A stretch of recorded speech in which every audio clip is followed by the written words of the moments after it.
Queridos irmãos, a graça e a paz no nome do Senhor Jesus Cristo. O reverendo Robert me pediu para trazer aí uma tarefa para as crianças que estão preparadas para fazer anotações do sermão. Então vamos lá, a tarefa, as crianças. Gostaria que vocês desenhassem um grande presente que Deus, o Pai, deu a cada um de nós, a salvação em Jesus Cristo. Um coração transformado, limpo, pelo que Jesus fez conosco. E aquilo que nos aguarda, a Nova Jerusalém, o céu, onde todos estaremos um dia reunidos, louvando ao nosso Deus por toda a eternidade. Acho que a tarefa está um pouco grande, né? Então pense nesse grande presente de Deus. Pense num coração limpo e numa cidade maravilhosa feita por Deus. Um novo céu e uma nova terra. Eu gostaria que os irmãos e irmãs abrissem comigo a Escritura Sagrada no Novo Testamento, na carta de Paulo a Tito. Carta de Paulo a Tito.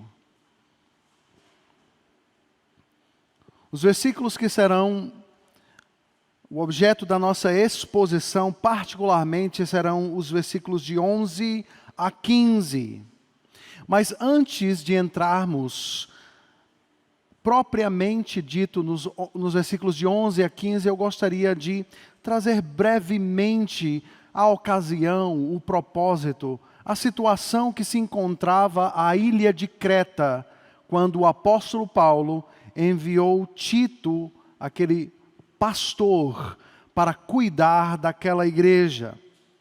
Nós temos diante de nós uma carta pastoral, escrita pelo apóstolo Paulo a Tito, para que esse jovem pastor cuidasse de algo que estava acontecendo naquela igreja na ilha de Creta. Queridos, a motivação de todas as cartas pastorais, das cartas do apóstolo Paulo, era única e exclusivamente tratar a vida da igreja, aquelas igrejas que ele havia plantado, aquelas igrejas espalhadas ao longo de suas viagens missionárias. Paulo, como um pastor missionário, era zeloso pela a sua igreja, pela igreja de Cristo, pelos crentes, homens e mulheres, que creram no Senhor Jesus Cristo. E como um bom pastor, ele sempre estava enviando cartas para tratar de problemas que aconteciam naquelas igrejas. Não é diferente com a sua carta a Tito, dirigida ali à ilha de Creta, onde Tito, aquele pastor, estava trabalhando. Portanto, há um problema e uma motivação, então, para escrever essa carta. Tratar um problema na igreja em Creta. O versículo de número 5 nos deixa claro as causas. Diz aí, Tito, capítulo 1, verso 5. Por esta causa te deixei em Creta, para que pusesses em ordem as coisas restantes, bem como em cada cidade constituísse presbíteros, conforme te prescrevi. Vejamos então aquilo que Paulo está fazendo. Existe um problema na igreja em Creta. E o primeiro passo no plano para tratar o problema é que ele dá ordens ou instruções claras a Tito para que ele conduza a eleição de presbíteros na igreja local. Homens cheios do Espírito Santo, para que estes cuidem da igreja, para que eles zelosamente possam tratar o problema naquela igreja em Creta. O passo número 1 para tratar então um problema é escolher dentre aquela igreja homens cheios do Espírito Santo de Deus, para que estes possam zelar e pastorear a igreja de Cristo. Mas vamos tentar entender o problema que está acontecendo naquela igreja. O capítulo 1, versículo 10, nos dá então mais pistas a respeito do problema ali na igreja em Creta. O verso 10 diz: porque existem muitos insubordinados, pauradores frívolos e enganadores, especialmente os da circuncisão. Vejamos aqui que o que vem a ser pauradores frívolos. Essa é uma palavra um pouco complexa da nossa língua portuguesa. A ideia de pauradores frívolos quer dizer homens que têm um poder de argumentação, que articulam as palavras de uma forma tão sutil e tão bem elaborada, que eles são capazes de enganar, ludibriar pessoas dentro da igreja. O problema é falsos mestres inseridos no meio da igreja de Cristo. E ele dá pistas e claramente se refere àqueles da circuncisão inseridos no meio da igreja de Cristo, que estão sorrateiramente, sutilmente conduzindo estes irmãos e irmãs por outros caminhos, diferente daqueles que Paulo, o apóstolo, os ensinara. Os versos posteriores nos dão mais informações a respeito do problema. Paulo diz: é preciso fazê-los calar, verso 11, porque andam pervertendo casas inteiras, ensinando o que não devem, por torpe ganância. Foi mesmo dentre eles um seu profeta que disse: cretenses sempre mentirosos, feras terríveis, ventres preguiçosos. Eis aí o grande desafio. Eles estavam em meio a uma sociedade corrompida, onde não havia prudência, onde havia imoralidade sexual e toda sorte de procedimento que não se harmonizava com os valores do reino de Deus. Uma cidade devassa, uma cidade que não tinha padrões morais claros, imprudentes, dados a muito vinho e a embriaguez. Essas eram as práticas que estavam acontecendo naquela ilha, e este modo de vida estava influenciando os crentes na igreja em Creta. Mas qual o coração do problema? Essas coisas acontecem nas sociedades, não somente naquela época, mas em nossa época também. Mas qual o coração do problema enfrentado pela igreja em Creta? Queridos, o versículo de número 16 do capítulo 1 nos dá esta informação. Diz a palavra de Deus no verso 16: no tocante a Deus, professam conhecê-lo. Entretanto, o negam por suas obras. E por isso que são abomináveis, desobedientes e reprovados para toda boa obra. Eis aí o coração do problema. Uma espécie de rachadura entre aquilo que eles diziam crer e professar e aquilo, ou a forma como eles viviam na prática. Talvez então eles estavam entendendo que a sua vida cristã, religiosa, quando eles se ajuntavam e professavam aquilo que eles criam, não tinha a ver com a sua vida comum de segunda a sábado. Uma rachadura entre aquilo que eu creio a respeito de Deus e a forma como eu vivo na prática em minha vida. Eis aí o grande problema. Queridos, nós já temos muito a aprender com este texto, com esta carta de Paulo a Tito. As estatísticas nos falam de uma população de mais de 40 milhões de evangélicos em terras brasileiras. Nós somos uma grande nação cristã. E o número de evangélicos cresce a cada dia em território brasileiro. Um pastor, um pregador, a respeito do evangelho no Brasil, disse que a igreja brasileira tem quilômetros de extensão, mas milímetros de profundidade. Queridos, que se fôssemos de fato 40 milhões de homens e mulheres tementes a Deus, cheios do Espírito Santo de Deus, o Evangelho já teria sido um impacto para mudar a vida na nossa nação.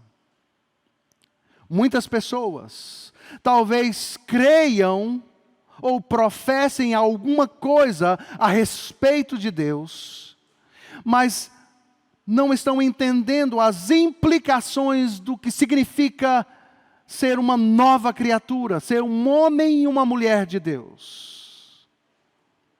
Este era o problema na igreja em Creta. Professavam crer em Deus, mas eles estavam vivendo, ou as suas obras negavam aquilo que eles professavam crer. O que fazer então para tratar este problema? O capítulo 2 vai nos mostrar este plano de Paulo na prática. Capítulo 2, verso 1, Paulo diz: Tu, porém, fala o que convém à sã doutrina. Este é o plano na prática. Pregue a palavra, pregue a sã doutrina, ensine as Escrituras. O versículo 15 até exorta a igreja dizendo: dize estas coisas, exorta e repreende também com toda a autoridade, e ninguém despreze a tua palavra, ninguém te despreze, Tito. O plano na prática é simplesmente ou somente pregar a palavra de Deus, a sã doutrina. Paulo se dirige às mulheres idosas, às mulheres maduras. Paulo se dirige inicialmente aos homens idosos e maduros da igreja, para que eles sejam temperantes, respeitáveis, sensatos, sadios na fé, no amor e na constância. O papel está então dado, ou o desafio aos homens da igreja, para que eles alavanquem o trabalho de revitalizar, de tratar o problema no meio dessa igreja. Às mulheres maduras, para que essas discipulem as jovens senhoras. Essas jovens senhoras sejam discipuladas e ensinadas, instruídas a amarem os seus maridos e aos seus filhos, a serem sensatas, honestas, boas donas de casa, bondosas, sujeitas ao marido, para que a palavra de Deus não seja assim difamada. Paulo se dirige aos jovens da igreja. Quanto aos moços, de igual modo, exorta-os para que em todas as coisas sejam criteriosos. A palavra criteriosos aparece em sua palavra aos homens da igreja, às mulheres da igreja, para que eles possam ser ricos em obras de justiça, em temperança, em prudência, em obras que façam a diferença no meio daquela ilha em Creta. Paulo se dirige também aos servos, para que estes sejam obedientes aos seus senhores, verso 9, dando-lhe motivo de satisfação, não sejam respondões, não furtem, pelo contrário, deem prova de toda fidelidade, a fim de ornarem em todas as coisas a doutrina de Deus, nosso Salvador. É interessante o que nós temos aqui. A vida do cristão, em suas obras diárias, ornam a doutrina de Deus, o nosso Salvador, dão testemunho a respeito de Deus. A forma como eu vivo na prática, dentro e fora da minha casa, dentro e fora do meu trabalho, na minha vizinhança, com os meus familiares, tem duas direções. Ou elas se expressam em rebelião contra Deus, ou elas adornam a doutrina de Deus, a beleza de Cristo, aquilo que Deus fez em nossas vidas. Talvez você esteja se perguntando então, pastor, eu sei que nós precisamos viver uma vida de santidade. Mas o Senhor sabe o quão difícil, vivendo num mundo caído, cheio de armadilhas, cheio de lutas, um mundo e um sistema que se ergue contra o conhecimento de Deus. Como é duro e difícil nós vivermos de uma forma a influenciar e a impactar as pessoas com quem nós convivemos. Como pessoas podem mudar e de fato viverem dessa forma? A resposta está nos versículos que vêm à frente, os versículos de 11 a 14. Porque eu e você podemos mudar? Porque aqueles crentes na ilha de Creta, influenciados por falsos mestres, ensinando-os que eles poderiam professar uma coisa e viver completamente diferente, porque essas pessoas podem mudar de fato. Nós podemos mudar, aqueles crentes podiam mudar, porquanto a graça de Deus, verso 11, se manifestou salvadora a todos os homens.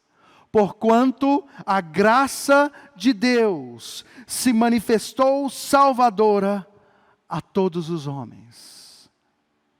Porque a graça de Deus foi manifesta.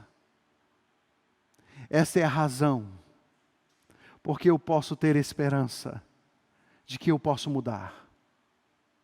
Aqueles crentes precisavam ouvir isso.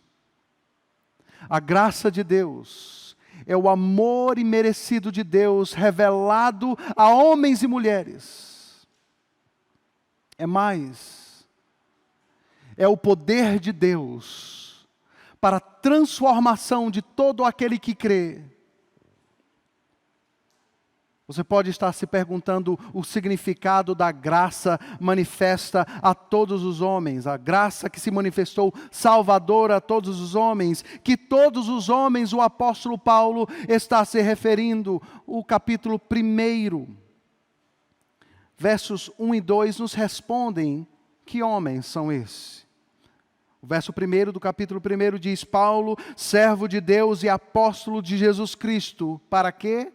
Para promover a fé que é dos eleitos de Deus, e o pleno conhecimento da verdade, segundo a piedade, na esperança da vida eterna, que o Deus que não pode mentir, prometeu antes dos tempos eternos. Esta maravilhosa graça de Deus era parte de um plano eterno, desde antes da fundação do mundo, na economia da Trindade, e seria manifesta a todos aqueles a quem o Senhor elegeu para serem seus filhos. E à Igreja de Cristo é dado o grande privilégio de comunicar as boas novas do Evangelho para que estes sejam alcançados e transformados por esta grandiosa bênção de Deus, este presente dos céus, a maravilhosa graça de Deus, que muda o homem e a mulher, que muda pecadores. Este é o poder de Deus para mudar. Essa graça foi manifestada inicialmente de uma forma concreta, no ápice da revelação da história da salvação, no passado. Vejamos o versículo de número 14. Esta graça, ela foi manifesta. Verso 14, o qual a si mesmo se deu por nós, Jesus Cristo, a fim de remir-nos de toda iniquidade e purificar para si mesmo um povo exclusivamente seu, zeloso e de boas obras. Queridos, o fundamento do porquê eu e você e aqueles crentes na ilha de Creta podem mudar, está solidificado e fundamentado sobre a obra realizada por Cristo na cruz do Calvário. O texto nos diz que a si mesmo Ele se doou para remir-nos de toda a iniquidade. A obra realizada e consumada por Cristo na cruz do Calvário nos livra da condenação dos nossos pecados, nos limpa de todas as nossas transgressões. Mas esta graça não simplesmente nos limpa, nos perdoa de todas as nossas transgressões. Esta mesma graça é poder de Deus para nos purificar, para nos limpar, para nos transformar. E este poder é manifesto de uma forma progressiva para que homens e mulheres sejam transformados na imagem e semelhança do Filho de Deus. Como Paulo, escrevendo aos Coríntios, nos fala, para que sejamos transformados de glória em glória, até que, contemplando no espelho, sejamos transformados na imagem exata de Jesus Cristo, trazendo glórias ao Pai. A graça maravilhosa de Deus se manifestou no passado para nos remir, para nos limpar, para nos perdoar e para nos santificar, para nos purificar, para que vivamos para boas obras, como diz o final do versículo 14, para purificar para si mesmo um povo exclusivamente seu, zeloso e de boas obras. Mas esta graça, essa maravilhosa graça de Deus, não se manifestou somente no passado, na obra consumada por Cristo na cruz do Calvário. Essa graça, ela se manifesta no presente, aqui e agora. A maioria de nós, queridos, entende olhando para o passado a obra de Cristo. Nós cremos que Ele morreu pelos nossos pecados. Nós cremos que Ele ressuscitou dos mortos ao terceiro dia. Nós cremos, sim, que Ele reina pelos séculos dos séculos. Nós crentes também olhamos para o futuro e aguardamos a segunda volta de Jesus, que virá nas nuvens em glória e poder. Nós cremos na nova Jerusalém, em um novo céu, em uma nova terra. A graça manifesta no passado e a graça que nos conduz à futura glória não é um problema para nós. Nós entendemos, nós cremos. O grande desafio para mim e para você, e para aqueles crentes em Creta, é entender esta graça no presente. Como ela nos habilita a lidar com as nossas lutas e dilemas do dia a dia. Quando talvez nós explodimos de ira, ou de impaciência, ou temos uma briga conjugal, ou somos tentados a respeito de alguma coisa, em alguma área da nossa vida. Como nós respondemos, talvez quando formos tentados e provados no nosso trabalho por um chefe impiedoso, quando formos tentados a abrir mão da fidelidade a Deus em nosso trabalho, dentro de casa, fora de casa, em nossa vizinhança, como a graça de Deus funciona aqui e agora. O versículo de número 12 nos responde a essa pergunta. Esta graça foi manifesta, educando-nos para que, renegadas a impiedade e as paixões mundanas, vivamos no presente século de forma sensata, justa e piedosamente. Queridos, isto é uma fonte inesgotável de esperança àqueles que estão lutando contra o pecado. A palavra para graça, como que educando-nos, é a mesma palavra no original, pedagogo, aquele que pega uma criança pela mão e conduz esta criança a ela dar os seus primeiros passos e ela aprender as coisas. É assim que Paulo articula o seu ensino a respeito da manifestação presente da graça de Deus. Esta graça é poder de Deus, que nos pega pela mão e nos conduz poderosamente a dizer não às práticas impiedosas do velho homem, das paixões que governavam o nosso coração, ou que tentam ainda governar o nosso coração. O que o texto está nos dizendo é que existe um poder do alto a todos nós, disponível a qualquer um de nós nessa noite, disponível àqueles irmãos em Creta, que os habilita a dizer não ao pecado. É poder de Deus para nos conduzir a uma vida que agrade ao Senhor. Portanto, não acredite nas vozes que talvez sutilmente ressoam em seus ouvidos dizendo: eu não consigo lutar contra este pecado, eu não consigo lidar com estas coisas na minha vida, eu não consigo viver uma vida de integridade, é maior do que eu, é mais forte do que eu.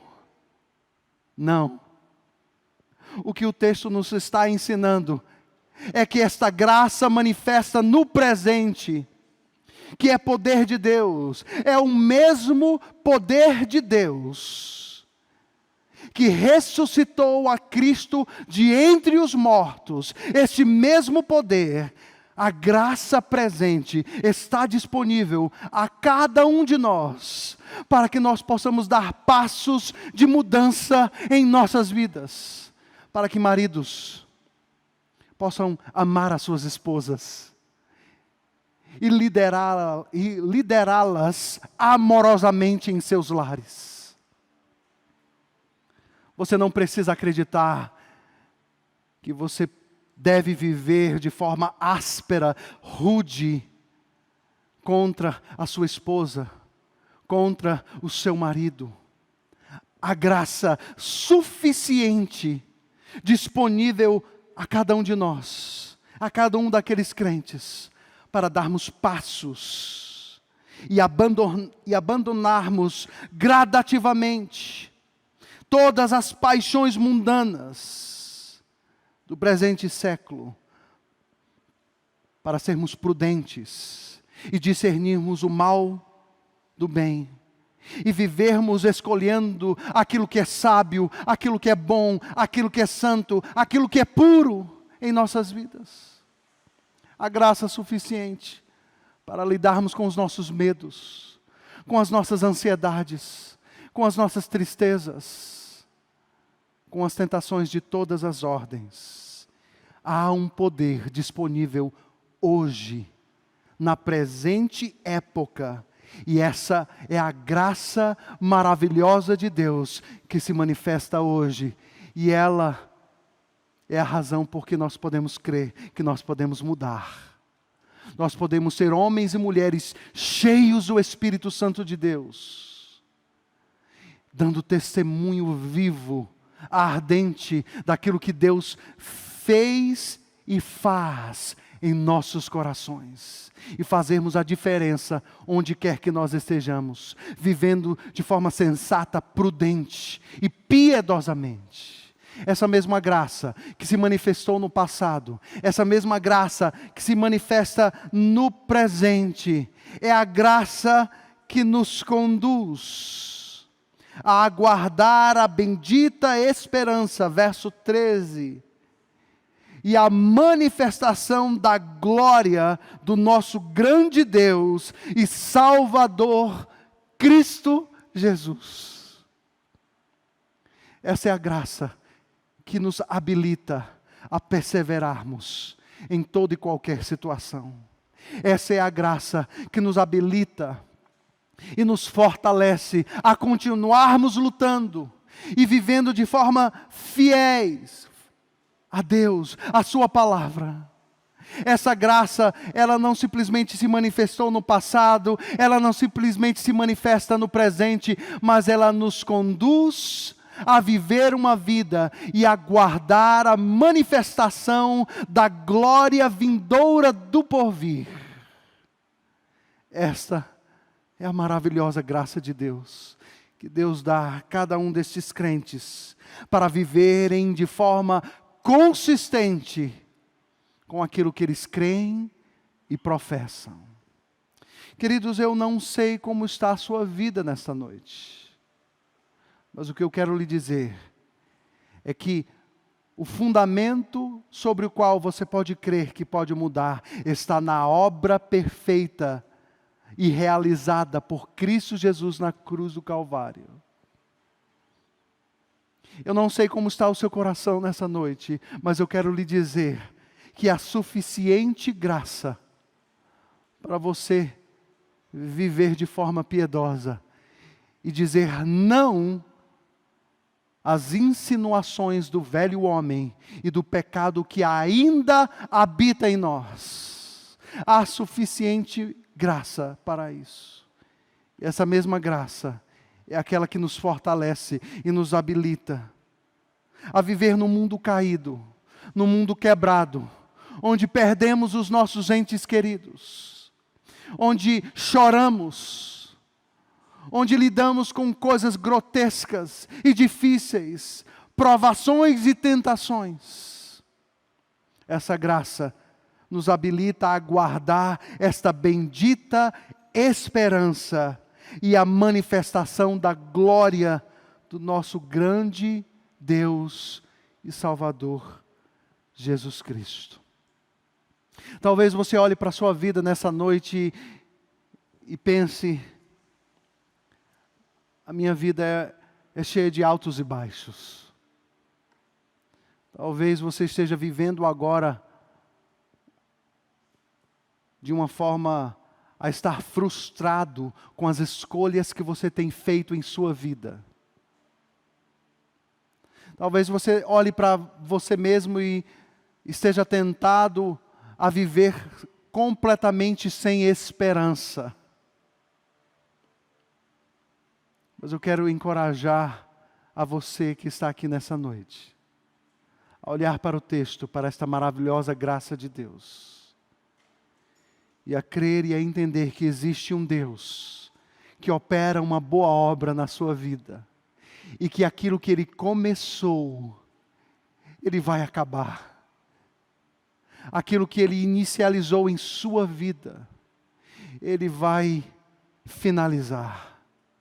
Que a sua vida está nas mãos de Cristo, e que se essa graça te alcançou, este poder grandioso de Deus vai acabar o serviço que Ele mesmo começou.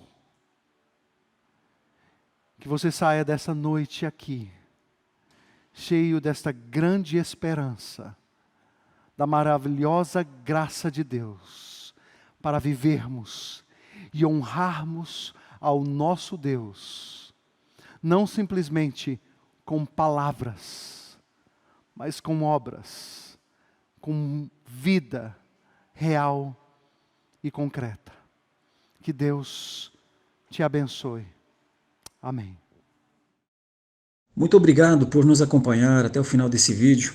Para receber mais reflexões e ficar por dentro dos próximos conteúdos, te convidamos a seguir as nossas redes sociais que estão na descrição. Alguns vídeos aparecerão na tela, caso queira continuar nos assistindo. Abraço e até a próxima!